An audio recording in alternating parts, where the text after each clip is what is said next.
Hello everybody, welcome to our channel our health and wellness. So today we are going to discuss about microorganisms class 8. कुछ organisms इतने छोटे होते हैं कि हम उन्हें नेकेड आई से नहीं देख सकते हैं. ऐसे ऑर्गेनिजम्स को हम माइक्रो ऑर्गेनिजम्स कहते हैं. अब हम जानेंगे क्लासिफिकेशन ऑफ माइक्रो ऑर्गेनिजम्स के बारे में. माइक्रो ऑर्गेनिजम्स को हम 5 मेजर ग्रुप्स में क्लासीफाई कर सकते हैं: bacteria, viruses, protozoa, algae and fungi. Bacteria की बात करें तो बैक्टीरिया बहुत ही छोटे होते हैं. सिंगल सेल्ड माइक्रो ऑर्गेनिजम्स होते हैं जिनमें सेल वॉल तो होती है लेकिन ऑर्गेनाइज्ड न्यूक्लियस नहीं होता या कोई अदर स्ट्रक्चर्स ऑर्गेनाइज्ड वे में नहीं होते हैं. इनके एग्जांपल्स हो सकते हैं आपके लैक्टोबैसिलस एंड राइजोबियम. अब हम जानेंगे कुछ useful effects of bacteria. Bacteria हमेशा हमारे लिए हार्मफुल ही नहीं होते, कुछ इनके यूजफुल इफेक्ट्स भी होते हैं. जैसे कुछ बैक्टीरिया जैसे राइजोबियम नाइट्रोजन फिक्सेशन में हेल्प करते हैं. कुछ बैक्टीरिया वेस्ट के डिकम्पोजिशन में हेल्प करते हैं जिससे कि इन्वायरमेंट हमारा क्लीन हो जाता है. कुछ बैक्टीरिया जो कि हमारे इंटेस्टाइन में प्रेजेंट होते हैं वो हमारे फूड के ब्रेकडाउन में हेल्प करते हैं. कुछ बैक्टीरिया एंटीबायोटिक्स के फॉर्मेशन में हेल्प करते हैं जो कि कभी बॉडी में इन्फेक्शन हो जाता है तो उसके ट्रीटमेंट में काम आते हैं. लैक्टोबैसिलस कार्बोहाइड्रेट्स के फर्मेंटेशन में हेल्प करते हैं. जैसे कि हम देखते हैं हम दूध में थोड़ा सा दही डाल देते हैं तो थोड़ी देर में वो पूरा ही दही बन जाता है, तो उसमें हेल्प करता है, उस प्रोसेस में हेल्प करता है हमारा लैक्टोबैसिलस. कुछ bacteria jute and leather industry में भी यूज किए जाते हैं प्रोसेसिंग के पर्पस के लिए. अब हम जानेंगे हार्मफुल इफेक्ट्स ऑफ बैक्टीरिया के बारे में. बैक्टीरिया हमारे फूड को स्पॉइल कर देते हैं हार्मफुल टॉक्सिन्स प्रोड्यूस करके. बैक्टीरिया कुछ डिजीजेस के लिए भी रिस्पॉन्सिबल होते हैं जैसे typhoid, cholera, tetanus, pneumonia in humans. कुछ बैक्टीरिया प्लांट्स में डिजीजेस भी कॉज करते हैं टॉक्सिन्स के प्रोडक्शन की हेल्प से. और विल्ट डिजीज और सिट्रस कैंकर प्लांट्स में बहुत ही कॉमन डिजीजेस हैं जिसके लिए बैक्टीरिया रिस्पॉन्सिबल होते हैं. नेक्स्ट आ जाते हैं हमारे viruses. Viruses smallest micro organisms होते हैं जो कि रिप्रोड्यूस कर सकते हैं और इनकी एक प्रॉपर्टी ये होती है कि किसी अदर ऑर्गेनिजम्स के बॉडी में ही या उनके सेल्स में ही मल्टीप्लाई करते हैं. ये बॉडी के बाहर मल्टीप्लाई नहीं करते. कुछ डिजीजेस जो कि वायरसेस की वजह से होती हैं वो हैं आपकी common cold, influenza, measles, polio, chicken pox, small pox etcetera. अब हम जानेंगे हार्मफुल इफेक्ट्स ऑफ वायरसेस के बारे में. वायरसेस का कोई भी यूजफुल इफेक्ट नहीं होता है, उनका सिर्फ और सिर्फ हार्मफुल इफेक्ट ही होता है. वायरसेस कई डिजीजेस प्लांट्स में, एनिमल्स में और ह्यूमन बींग्स में कॉज करते हैं. मीजल्स वायरस जैसे मीजल्स कॉज करता है. लीव्स ऑफ टोबैको में be infected by tobacco mosaic virus. HIV AIDS cause करता है. पोलियो वायरस पोलियोमाइलिटिस कॉज करता है जिससे क्या होता है आप अपने लिम्स मतलब हाथ और पैरों को आसानी से मूव नहीं कर पाते हैं. अब हम जानेंगे वायरसेस एक ऐसे ऑर्गेनिजम्स हैं, ऐसे माइक्रो ऑर्गेनिजम्स हैं जिनमें कुछ कैरेक्टरिस्टिक्स तो ऐसे होते हैं जो कि लिविंग के होते हैं और कुछ नॉन लिविंग ऑर्गेनिजम्स के कैरेक्टरिस्टिक भी होते हैं. तो हम इन बारे में सबसे पहले जान लेते हैं non living characteristics of viruses. Viruses can not grow and metabolise food. Grow नहीं करते हैं, फूड को मेटाबोलाइज नहीं कर सकते हैं जब इन्वायरमेंट में फ्रीली प्रेजेंट होते हैं, लेकिन ये सारे ही प्रोसेस वो होस्ट के अंदर कर पाते हैं. उनको क्रिस्टलाइज किया जा सकता है, स्टोर किया जा सकता है. They require a living host cell to perform every biological function. उनको एक लिविंग होस्ट सेल की जरूरत होती है ताकि वो हर अपना बायोलॉजिकल फंक्शन परफॉर्म कर पाए जो कि उनके सर्वाइवल के लिए जरूरी है. वायरसेस में सेल ऑर्गेनेल्स नहीं होते हैं, साइटोप्लाज्म भी नहीं होता है और सेल वॉल भी नहीं होती है. अब हम जानेंगे लिविंग कैरेक्टरिस्टिक्स ऑफ वायरसेस. इनमें या तो DNA होता है या RNA होता है एज ए जेनेटिक मटेरियल जो कि प्रोटीन से कोटेड होता है. वायरसेस हीट, केमिकल्स और रेडिएशन को रिस्पॉन्ड करते हैं. Viruses can be transmitted to the healthy individuals from the diseased ones. जो भी डिजीज्ड जिसको इंडिविजुअल होता है जिसको वायरस से इन्फेक्शन हो जाता है वो अपने थ्रू हेल्दी इंडिविजुअल्स में इन्फेक्शन को ट्रांसमिट कर देता है। इसीलिए ये एडवाइस किया जाता है कि अगर किसी को वायरल इन्फेक्शन हुआ है तो उसको खुद को आइसोलेट कर देना चाहिए, ताकि उससे इन्फेक्शन फैमिली के अदर इंडिविजुअल्स में, अदर हेल्दी इंडिविजुअल्स में ना फैले। वायरसेस म्यूटेशन अंडरगो कर सकते हैं और अपने कैरेक्टरिस्टिक्स को चेंज भी कर सकते हैं। वायरसेस होस्ट सेल के अंदर रिप्रोड्यूस करते हैं और अपनी मल्टीपल कॉपीज भी बना सकते हैं, but only inside the host cell. अब हम जानेंगे जनरल कैरेक्टरिस्टिक्स ऑफ वायरसेस के बारे में। जो वायरस का साइज होता है that ranges from 0.015 to 0.2 micron. Micron is 10⁻⁻⁻6 metre. They live as parasites inside the host body. Host body के अंदर पैरासाइट्स की तरह रहते हैं। जो वायरस साइनोबैक्टीरिया को इन्फेक्ट करते हैं उनको साइनोफेजिस कहते हैं। जो वायरसेस फंजाई को इन्फेक्ट करते हैं उनको माइकोफेजिस कहते हैं। और जो वायरस एल्गी को इन्फेक्ट करते हैं उनको हम फाइकोफेजिस कहते हैं। वो वायरस जो बैक्टीरिया को इन्फेक्ट करते हैं उनको हम बैक्टीरियोफेजिस कहते हैं। और उनके स्पेशल कैरेक्टरिस्टिक्स होते हैं, जैसे उनके एक तरफ टेल फाइबर्स होते हैं, मॉडिफाइड टेल फाइबर्स होते हैं, जो कि होस्ट बैक्टीरियम की बॉडी पर अटैच होने में उनको हेल्प करते हैं। नेक्स्ट आ जाते हैं आपके प्रोटोजोआ। प्रोटोजोआ जो होते हैं सिंगल सेल्ड माइक्रो ऑर्गेनिजम्स होते हैं, जिनको हम एनिमल्स की कैटेगरी में क्लासिफाई करते हैं। इनके एग्जाम्पल्स हो जाते हैं आपके amoeba, paramecium, Entamoeba, Plasmodium etcetera. Plasmodium एक प्रोटोजोअन है जो कि मलेरिया कॉज करता है। इसी तरह ट्रिपेनोसोमा ब्रूसी ये भी एक प्रोटोजोआ है जो कि स्लीपिंग सिकनेस कॉज करता है।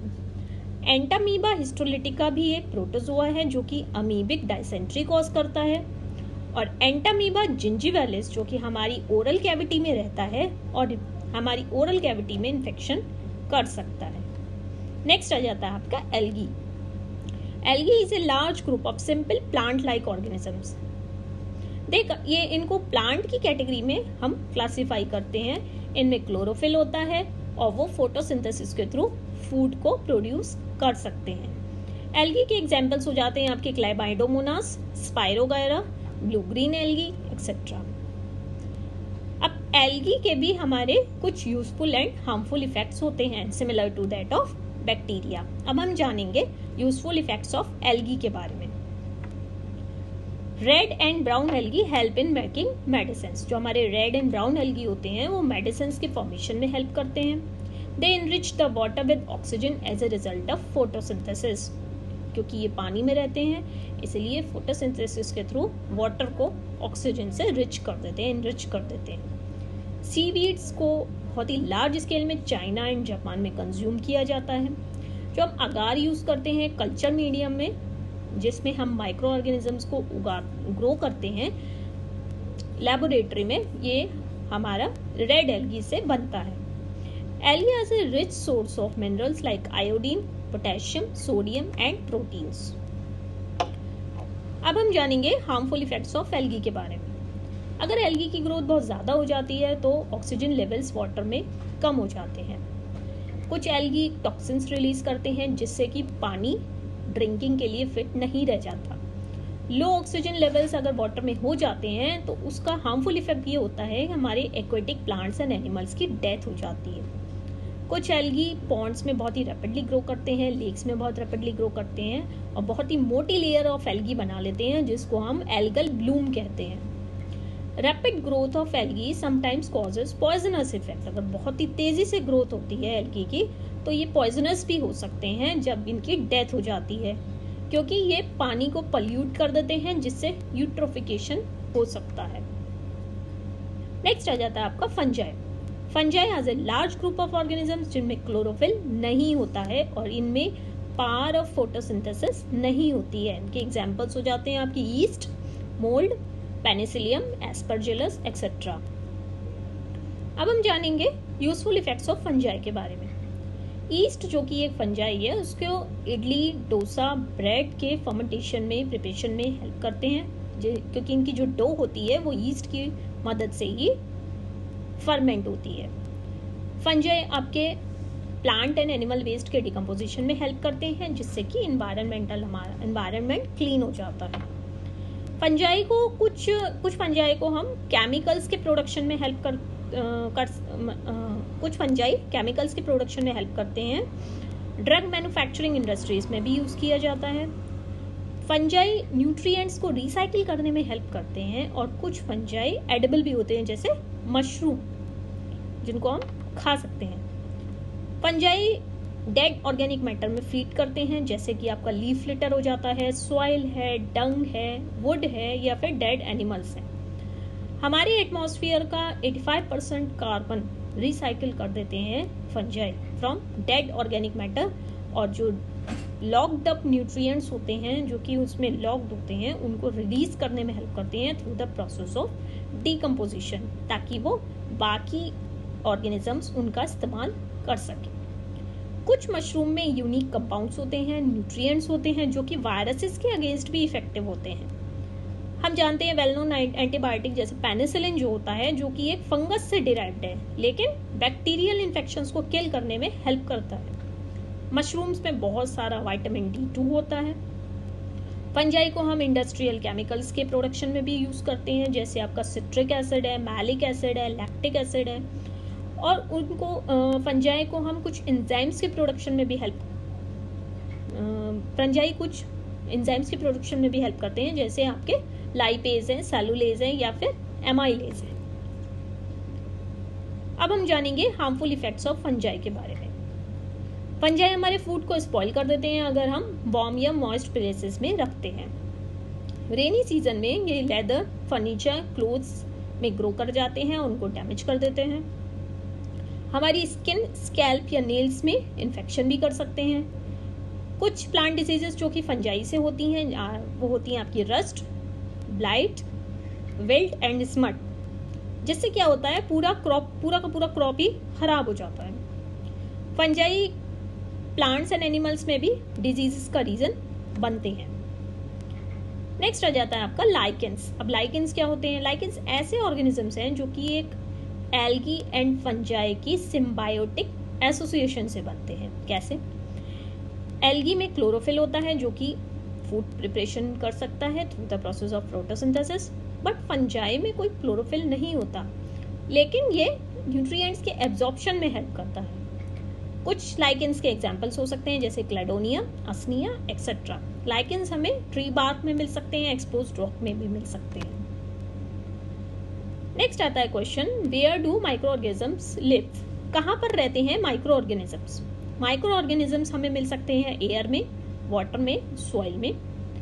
वो रह सकते हैं और सरवाइव कर सकते हैं in all kinds of environment such as hot springs में भी मिल सकते हैं, आपको आइस कोल्ड वाटर में भी मिल सकते हैं, आपको सलाइन वाटर में भी मिलेंगे, डेजर्ट सॉइल में भी मिलेंगे, या फिर मार्शी लैंड में भी मिलेंगे।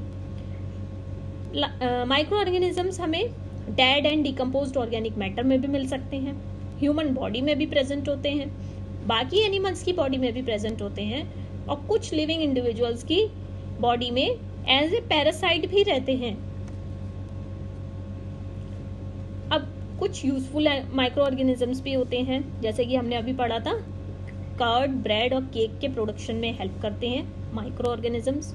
Alcohol, wine and acetic acid के प्रोडक्शन में भी हेल्प करते हैं। एंटीबायोटिक्स के प्रोडक्शन में भी हेल्प करते हैं।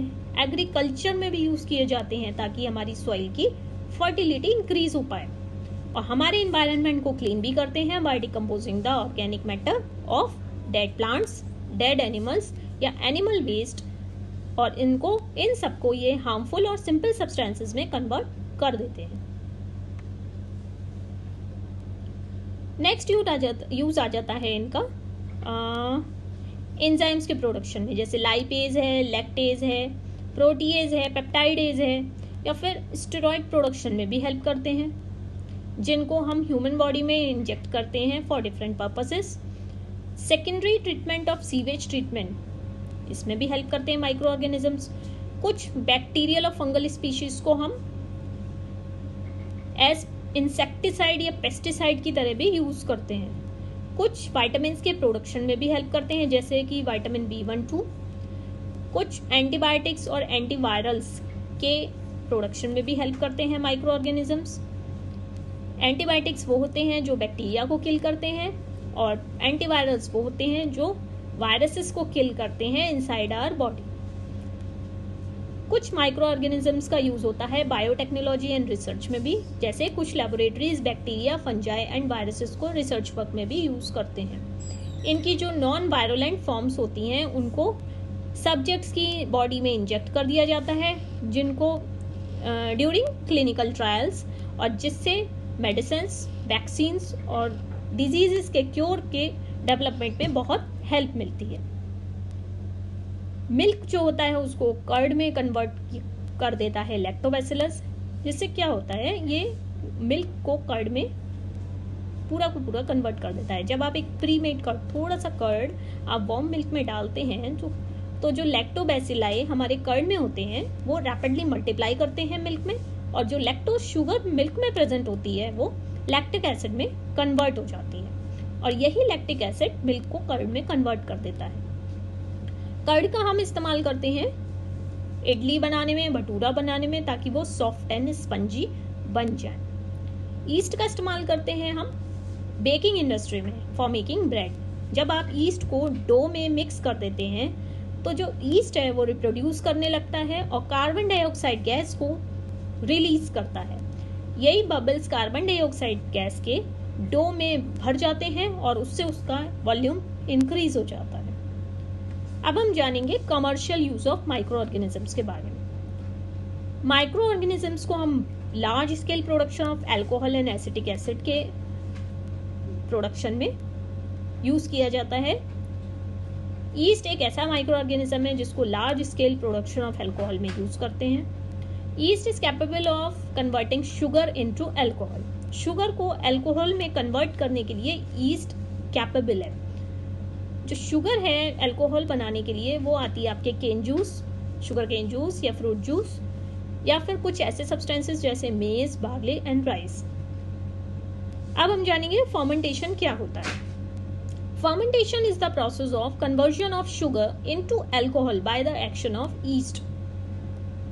शुगर को अल्कोहल में जो कन्वर्ट हो जाती है through the action of yeast is called fermentation, और ये डिस्कवर किया गया था लुइस पास्चर ने इन 1857।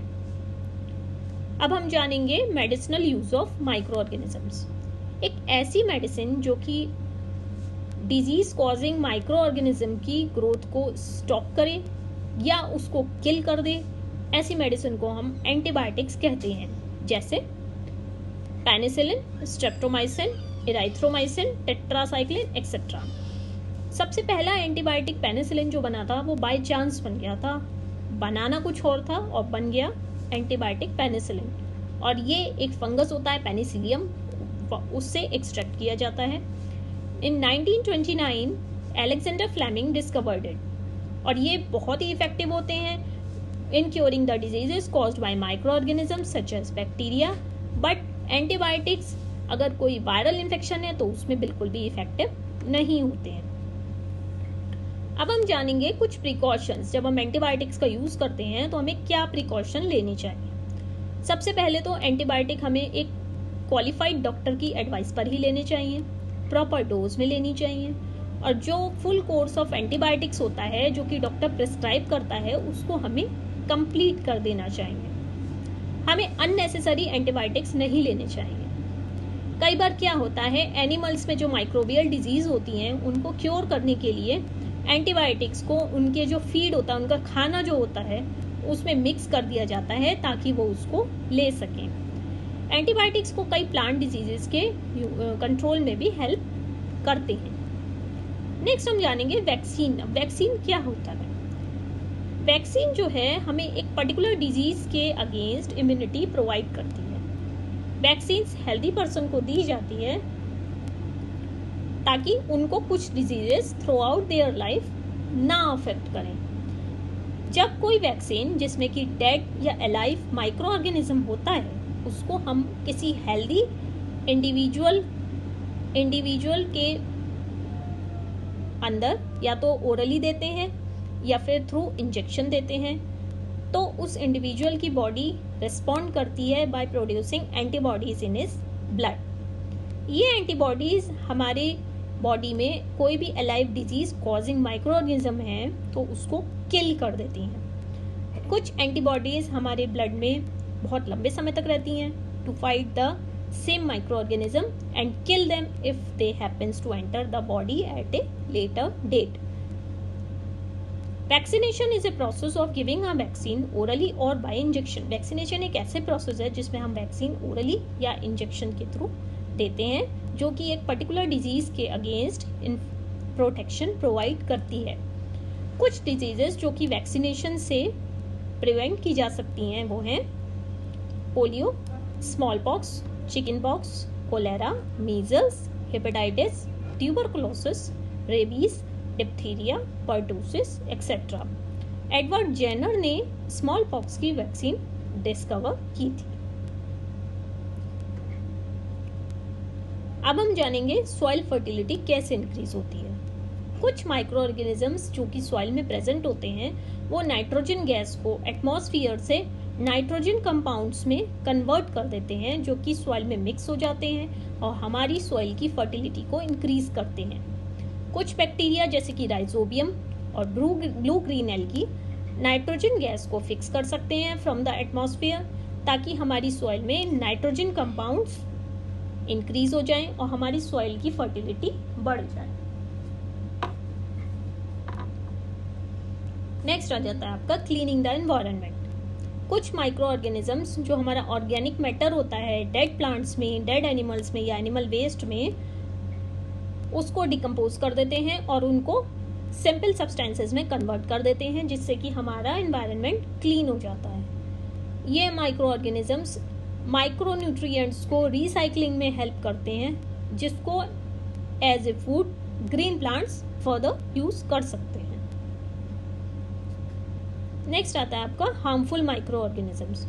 जो डिजीज कॉजिंग माइक्रो ऑर्गेनिजम्स हैं वो डायरेक्ट कांटेक्ट, अगर किसी को इन्फेक्शन है उसके डायरेक्ट कांटेक्ट से भी ट्रांसमिट हो सकते हैं या फिर कोई इंसेक्ट एक कैरियर की तरह भी एक्ट कर सकता है। इसको अभी हम आगे जानेंगे।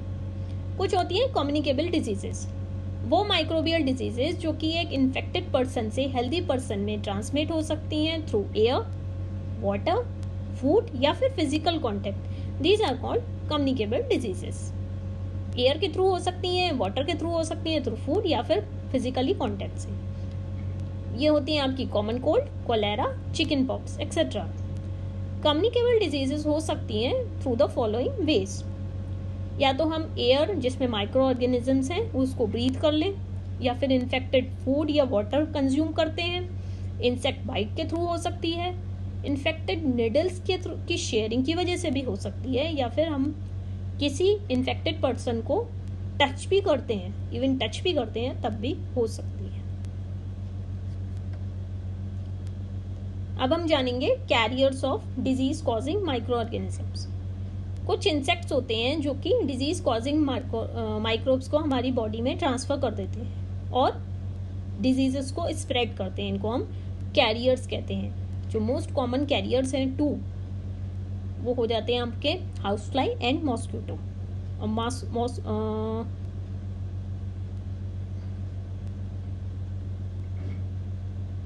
जो आपका हाउस फ्लाई है उसका क्या रोल होता है डिजीजेस को स्प्रेड करने में। जो हाउस फ्लाई है हमारे गार्बेज डम्प्स में एग्स दे देती हैं। वो हमारे गार्बेज में, एनिमल एक्सक्रीटा में, डेड ऑर्गेनिक मैटर में या फिर एक्सपोज्ड ह्यूमन फूड में फीड करती हैं। जो बॉडी और लेग्स होती है हाउस फ्लाई की, उसमें बहुत सारे छोटे छोटे हेयर्स होते हैं। जब कोई हाउस फ्लाई एक गार्बेज हीप पर बैठती है तो बहुत सारे millions of disease causing organisms उसके हेयर्स में स्टिक कर जाते हैं। और जब यही हाउस फ्लाई हमारे अनकवर्ड फूड पर बैठती है तो ये सारे माइक्रो ऑर्गेनिजम्स उसकी लेग्स में और बॉडी में जो स्टिक हो जाते हैं वो हमारे फूड में ट्रांसफर हो जाते हैं। और यही कंटेमिनेटेड फूड जब हम कंज्यूम करते हैं तो डिजीज कॉजिंग माइक्रो ऑर्गेनिजम्स हमारी बॉडी में एंटर हो जाते हैं और डिफरेंट डिजीजेस का रीजन बनते हैं। अब हम जानेंगे role of mosquitoes in spreading diseases. Mosquito भी एक डिजीज कॉजिंग माइक्रो ऑर्गेनिजम्स का कैरियर बनता है और एक पर्सन से दूसरे इंडिविजुअल में डिजीज़ के स्प्रेड का रीज़न भी बनता है।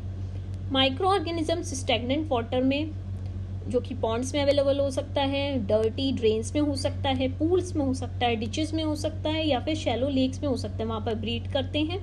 और जो most common disease mosquito spread करते हैं दैट इज़ मलेरिया। जो फीमेल एनोफिलीस मॉस्किटो है वो मलेरिया का जो पैरासाइट है उसका कैरियर है।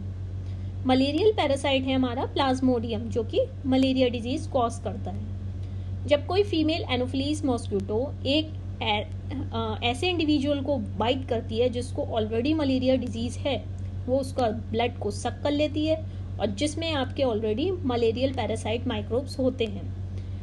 जब वही इन्फेक्टेड फीमेल एनोफिलीस मॉस्किटो एक हेल्दी इंडिविजुअल को बाइट करती है ताकि वो उसका ब्लड सक कर सके, वो मलेरियल पैरासाइट माइक्रोब्स को ट्रांसमिट कर देती है उसके ब्लड स्ट्रीम में अलोंग विथ सलाइवा।